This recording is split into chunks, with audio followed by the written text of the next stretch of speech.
L'école de recrues d'infanterie de Colombier regroupe tous les fantassins de plaine de la Suisse romande. C'est nous qui fournissons les cadres et la troupe de la division campagne 2 qui couvre pour l'essentiel le Jura et le plateau roman. L'école de recrues se déroule en 4 phases. Le premier mois est consacré à la formation de base du soldat. Pendant le second mois, nous exerçons les petites formations. Le soldat apprend à travailler dans le cadre du groupe. C'est là, pour la première fois, qu'il fait des petits tirs de combat. Nous allons pour cela, en général, sur la place de tir des Pradières, située dans le secteur de la Vue des Alpes. Nous quittons ensuite la caserne pour nous rendre soit dans la plaine de l'Orbe, soit dans le vallon de Saint-Imier, et nous appelons cette période la course tactique. Lors de cette période, qui dure environ 1 mois, nous travaillons sans munitions de combat les formations de l'échelon section et compagnie.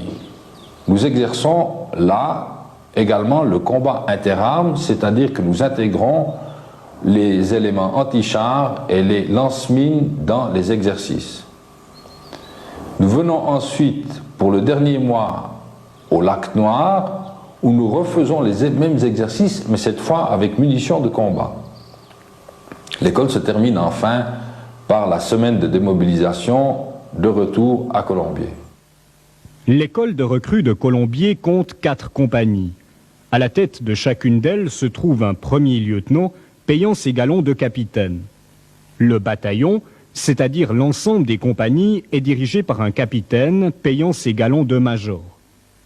Vous voilà renseigné en grandes lignes sur l'organisation de l'école de recrues. Passons sans plus tarder au journal de cette semaine d'endurance.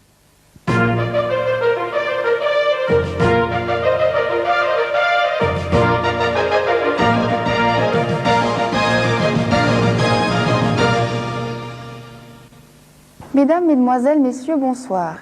Le bataillon de l'école de recrues de Colombier a dû rentrer hier soir à 18 h en caserne afin de pouvoir dormir quelques heures avant de commencer la semaine d'endurance. À 24 h, le commandant de bataillon a réuni les commandants de compagnie et leur a annoncé son intention de déplacer ses hommes dans un secteur d'attente. Le reportage de notre équipe sur place. Le Lac Noir ce matin. Soldats, sous-officiers et officiers sont partis. Reste un détachement pour la garde ainsi que le poste de commandement, dit PC, de la direction d'exercice. Au début de cette semaine d'endurance, le colonel Juillan nous présente cet exercice baptisé Rotondo. L'exercice d'endurance est en quelque sorte le couronnement de la formation du soldat. Il s'agit de mettre les cadres et la troupe dans des conditions qui s'approchent un tout petit peu des conditions qu'ils pourraient rencontrer sur le champ de bataille. Par le manque de sommeil, l'éloignement de la civilisation, par la réduction de la subsistance et par des efforts physiques prolongés, nous essayons de montrer aux cadres et à la troupe où sont leurs limites physiques et psychiques. 2h30. La troupe se prépare à partir. Le bataillon va se déplacer du Lac Noir jusque dans l'Egertenwald où il prendra un secteur d'attente. Arrivés sur place, les compagnies installent des bivouacs et barrent les axes secondaires.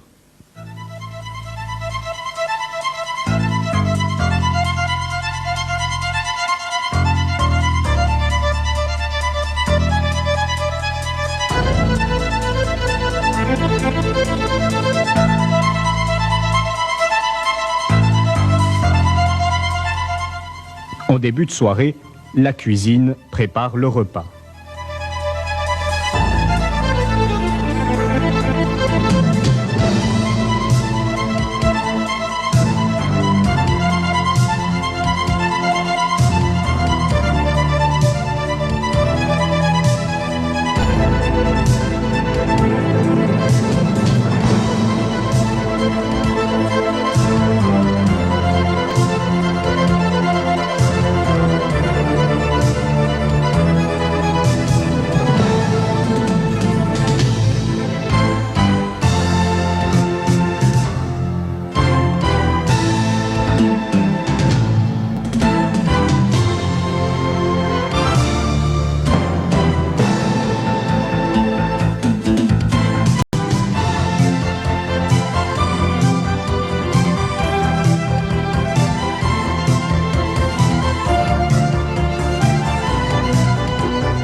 d'interrompre ce sympathique repas pour vous proposer un petit clin d'œil, peut-être pas aussi appétissant, mais sûrement tout aussi intéressant.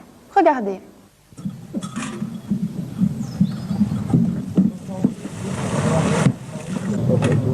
Je me présente, je m'appelle Chaussure d'ordonnance. La boue, c'est mon dada. Quand mes semelles caressent un terrain gras et onctueux, ça me fait des choses. On m'a dit que je passerais sûrement à la télévision. On m'a même demandé de montrer mes jolies semelles. Mais pour qui me prennent-ils? Je ne suis pas une chaussure légère. Enfin, pour vous et parce que je vous aime bien, je vais faire un petit effort. Dites-moi pas que vous n'aimez pas. Je ne le croirais pas.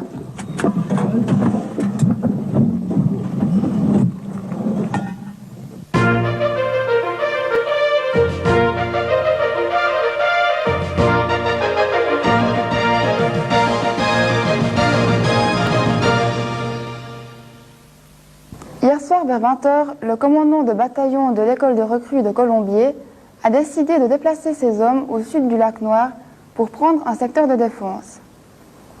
Le reflet des événements avec notre équipe sur place. Le bataillon, après avoir passé une journée dans un secteur d'attente, va faire un mouvement à pied d'une quinzaine de kilomètres de nuit pour se rendre dans la région du lac Noir et prendre un secteur de défense. L'ennemi peut, venant du secteur Charmey-Jaun-Boltigen, pousser avec des éléments de la valeur d'un bataillon de fusiliers ad hoc par les passages alpins en direction de la Saint-Gine. L'intention du commandant de bataillon, gagner un secteur de défense, barrer les axes Breka et Geisalp. Depuis Legertenwald, où le bataillon avait pris un secteur d'attente, la troupe se déplace de nuit pour se rendre au sud du lac Noir. Arrivés à destination, les compagnies mettent sur pied leur dispositif défensif. Mission de la compagnie Fuse 2, plus une section lance-mine, tient la Breka entre Cernier et Ripetli. Surveille le passage Les Oyschels. Le commandant de compagnie a reçu une mission bien précise. C'est à lui maintenant de décider du dispositif qui lui semble le plus opportun. Chaque chef de section reçoit à son tour une mission bien définie. C'est à eux ensuite de décider de l'emplacement de leur groupe. Mission de la section Chanal. Tiens, la Breka. À cet effet, j'ai engagé 3 groupes. Un groupe ici, un groupe là et un groupe factice symbolisé par de la bande de minage là-haut. Je suis actuellement en phase de renforcement du terrain, c'est-à-dire renforcement des positions d'armes, pose de panneaux de mines et métrage du terrain à la ficelle par des hommes. De plus, j'ai fait monter des bivouacs aux 2 positions qui symbolisent les abris de groupe ainsi qu'un poste d'observateur par groupe. Les compagnies sont en place et attendent l'ennemi de pied ferme. Après une attaque diurne, l'ennemi décide d'anéantir son ennemi de nuit. Notre équipe sur place.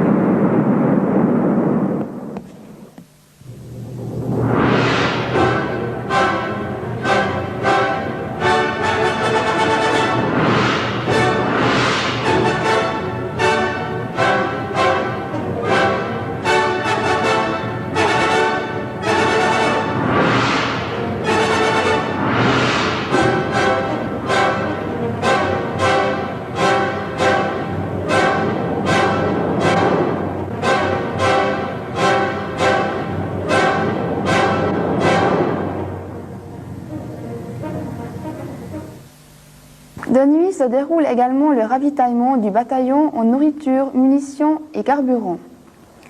Quelques images de la place de soutien, endroit où les compagnies viennent se ravitailler. Enfin, le petit clin d'œil de la journée. Après les chaussures, le masque de protection. Regardez.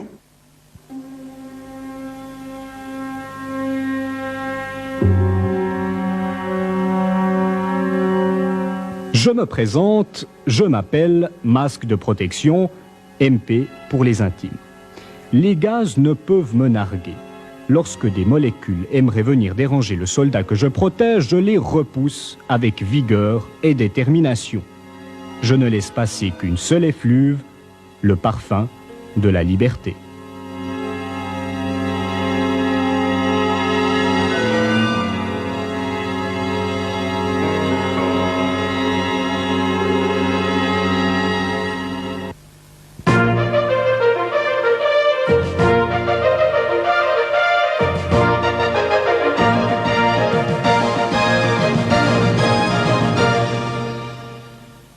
À 15 h aujourd'hui, le commandant de bataillon a rassemblé les commandants de compagnie pour leur annoncer son intention de déplacer le bataillon dans la région de Schwarzenburg.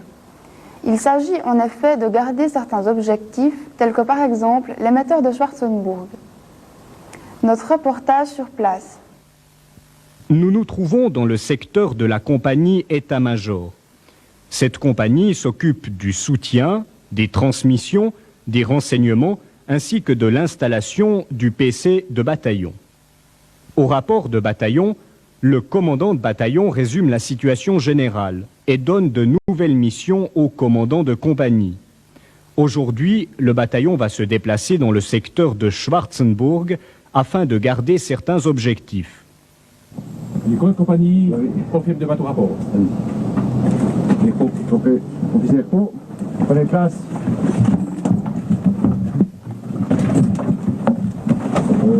Donc, ordre du jour, point 1, les commandants de compagnie font le point de la situation de la journée. Point 2, le commandant de bataillon nous orientera sur le mouvement. Et point 3, également pour l'ordre de la garde d'objectifs.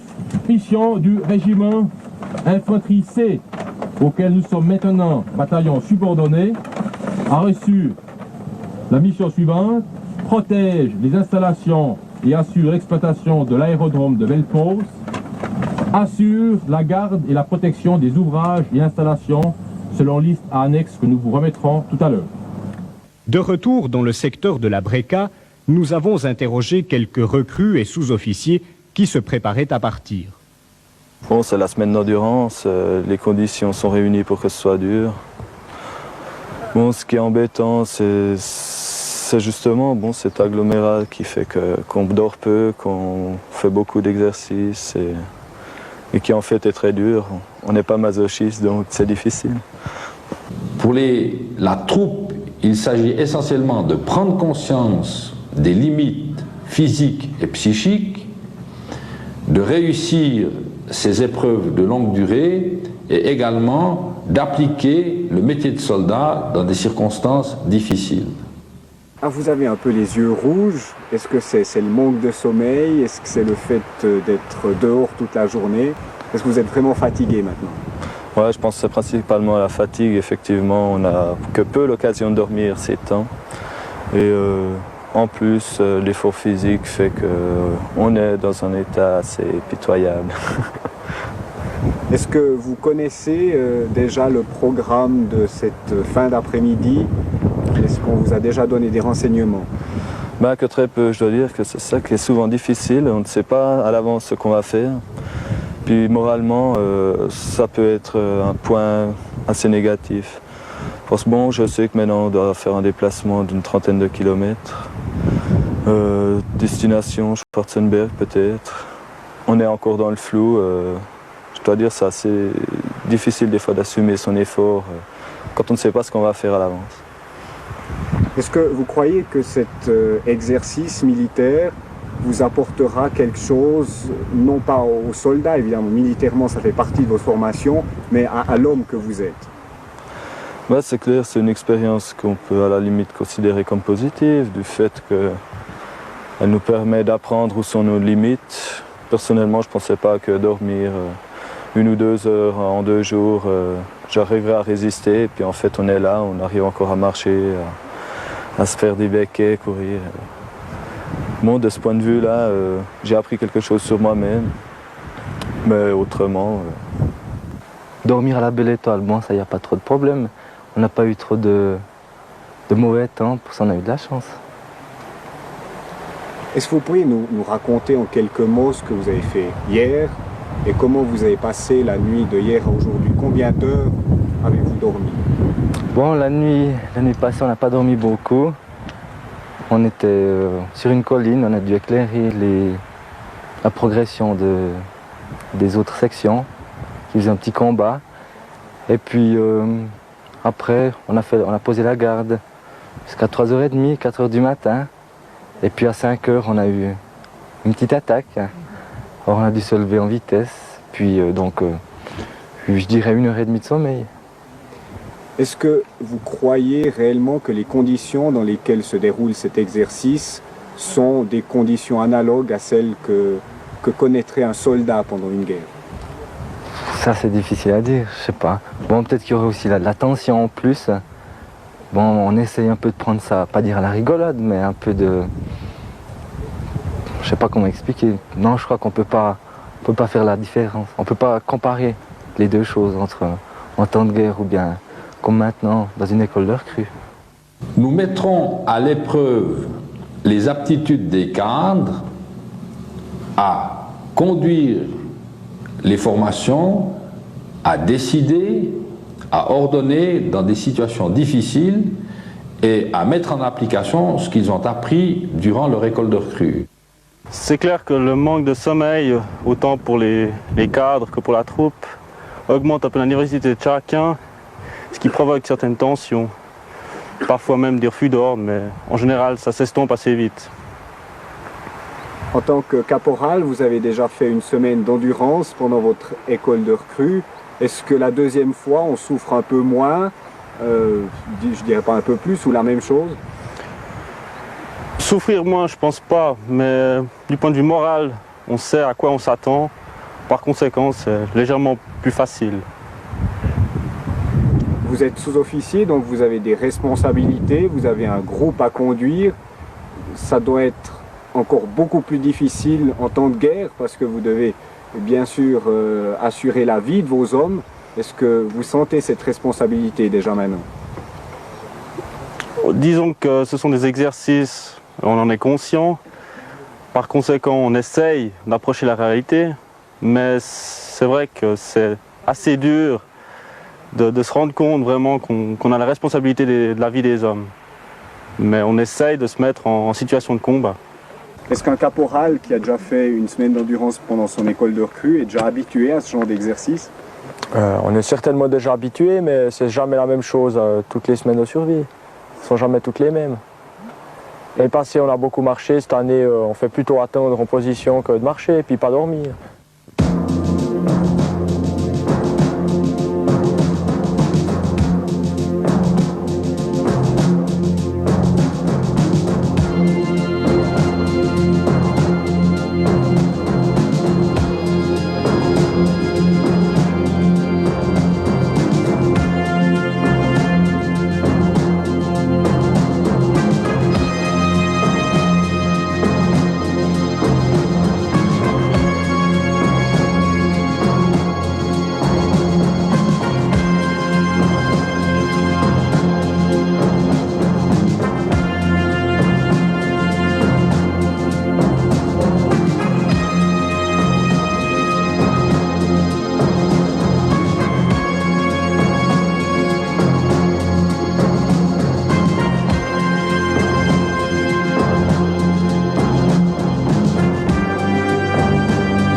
Pour terminer ce journal, le petit clin d'œil de la journée. Sont à l'honneur aujourd'hui les boîtes de ragoût et le réchaud de secours. Regardez.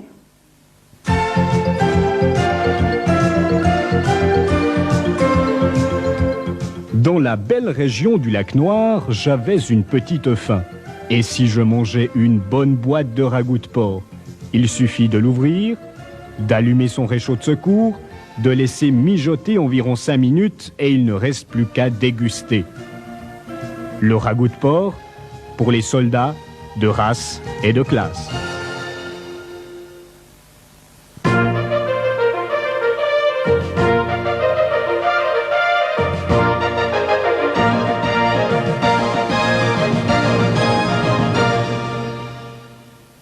Le bataillon est arrivé dans la région de Schwarzenburg. Il a organisé la protection des objectifs qu'il doit garder. Tout de suite, des images de nos envoyés spéciaux.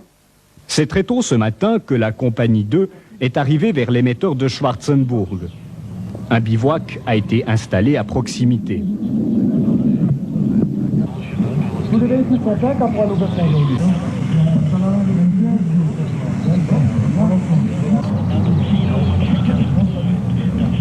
Tout de suite, les hommes se sont mis en position pour arrêter toute tentative ennemie de détruire cet émetteur d'une importance primordiale.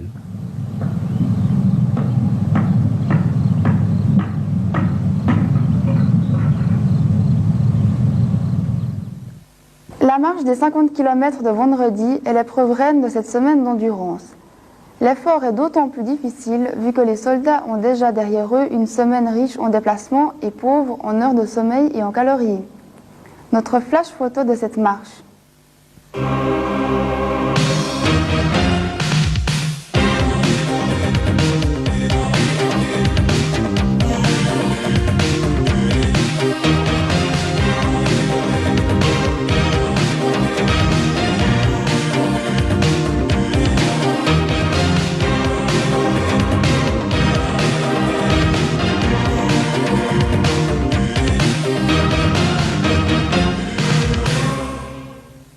La semaine d'endurance prend fin avec l'arrivée en caserne.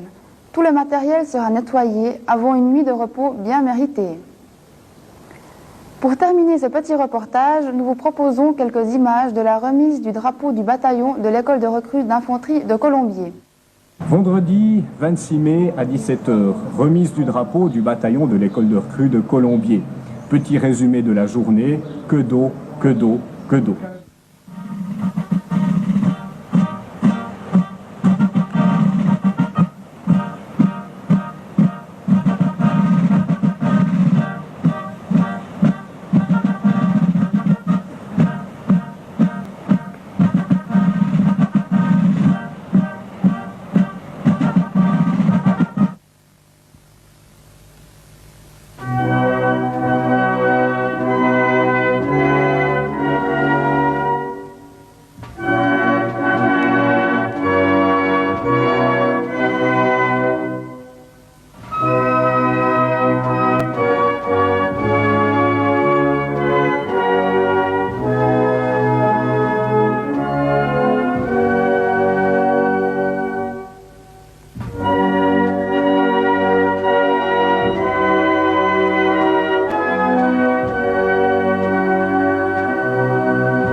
Merci d'avoir suivi ce journal et bonne fin de soirée en notre compagnie.